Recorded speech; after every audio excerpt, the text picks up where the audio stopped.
Arahants falling away from Arahantship. 55. Can you give instances of Arahants falling away from Arahantship?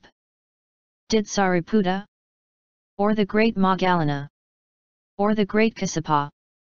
Or the great Kakayana? Or the great Kohita? Or the great Pandhaka? Of all you admit that they did not. Proof from the suttas. 56. Theravada.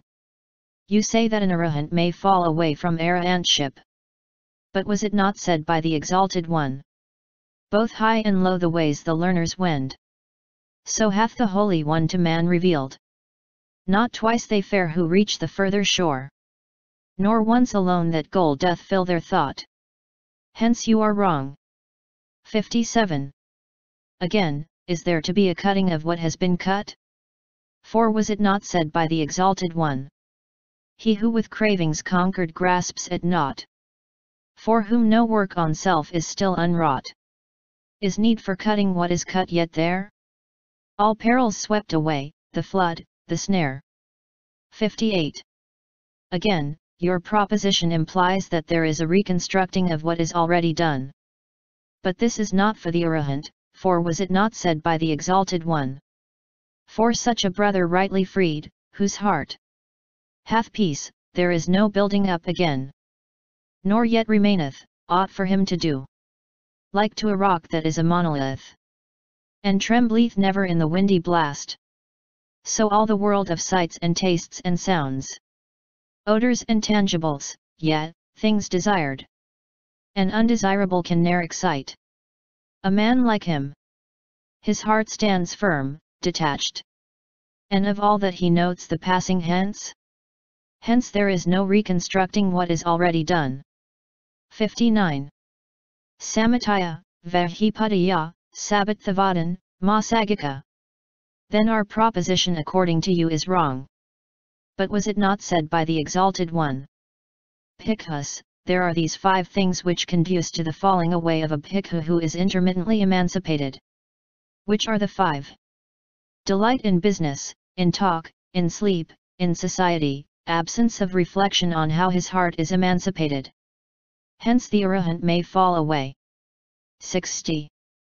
Theravada. But does the Arahant delight in any of those things?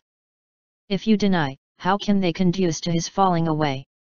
If you assent, you are admitting that an Arahant is affected and bound by worldly desires, which of course you deny. 61.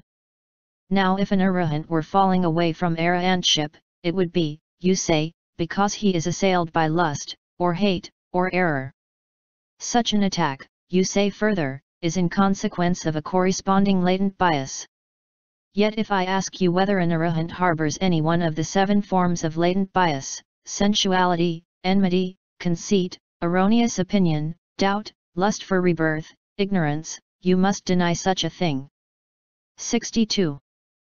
Or if, in his falling away, he is, you say, accumulating lust, belief in a soul, doubt, or the taint of mere rule and ritual, these are not vices you would impugn an Arahant withal. 68. In fact you admit that an Arahant neither heaps up nor pulls down. Neither puts away nor grasps it, neither scatters nor binds, neither disperses nor collects, but that, having pulled down, put away, scattered, dispersed, so abides. Hence it surely cannot be said that an Arahant may fall away from Arahantship. Points of controversy. 1.3 of the higher life. Contract overt point. That there is no higher life among the Devas. 1. Theravada. You deny the practice of the higher life among Devas. Yet you deny also that they are physically, mentally, or morally defective. That they are, any of them, stupid, deaf and dumb, unintelligent, communicating by signs, and incapable of discerning the meaning of what is well or badly spoken.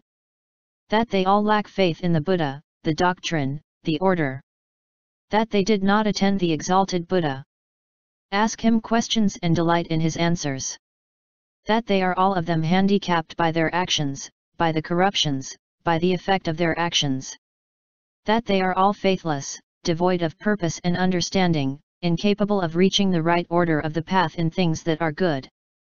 That they are matricides, parricides, murderers of saints, shedders of holy blood, schismatics. That they all take life, steal, are unchanged caste, liars, slanderers, revilers, idle talkers, given to covetousness, ill will and erroneous opinion. 2.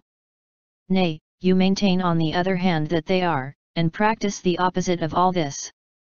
How then can you say there is no religious life among them? 3. Samataya. You maintain the thesis in the affirmative, and yet you deny that devas practice renouncing the world, the tonsure, wearing the yellow robes, carrying the beggar's bowl. You deny that either a supremely awakened one, or those enlightened for self only, or the pair of chief disciples, appear among the devas. Where then is their religious life? 4-7. Theravada. We agree that among the gods these practices and advents are not found. But is the religious life found only where these things are observed, the renunciation, the tonsure and the rest, and not where they are not observed? Only there, you say. And yet when I ask, does he who renounces the world, and so forth, lead the religious life, and does he who does not renounce the world, etc., not lead the religious life, you do not agree. 8. Again, do you maintain that only where Buddhas arise is their religious life, and that where they do not arise, there is none? You vacillate in your reply. Now the Exalted One was born in Lumbini, became supremely enlightened at the foot of the Bodhi tree, and set turning the norm wheel at Benares. Is the religious life to be observed in those places only and not elsewhere? 9. I ask a similar question with regard to the middle country, where there have been advents of those awakened for self alone, and with regard to the Magadhis, where there was the advent of a chief pair of disciples. 11. Samataya. You claim that the religious life is practiced among devas, yet you deny that it is universally practiced, for instance, among the devas of the unconscious sphere. Theravada. This is only what we should both claim and deny for mankind. For instance, that whereas the religious life is practiced among men, it is not practiced among the untutored barbarians of the border countries, where there is no rebirth of such as become religieux of either sex, or of believing laymen and laywomen. 12. Samataya. You say with respect to the religious life in Deva worlds, there are spheres where it exists, there are other spheres where it does not. Are both these conditions represented in the unconscious sphere, and both in the worlds of conscious devas? If not, then where does it exist and where does it not exist? Theravada. The religious life exists only among such devas as are conscious.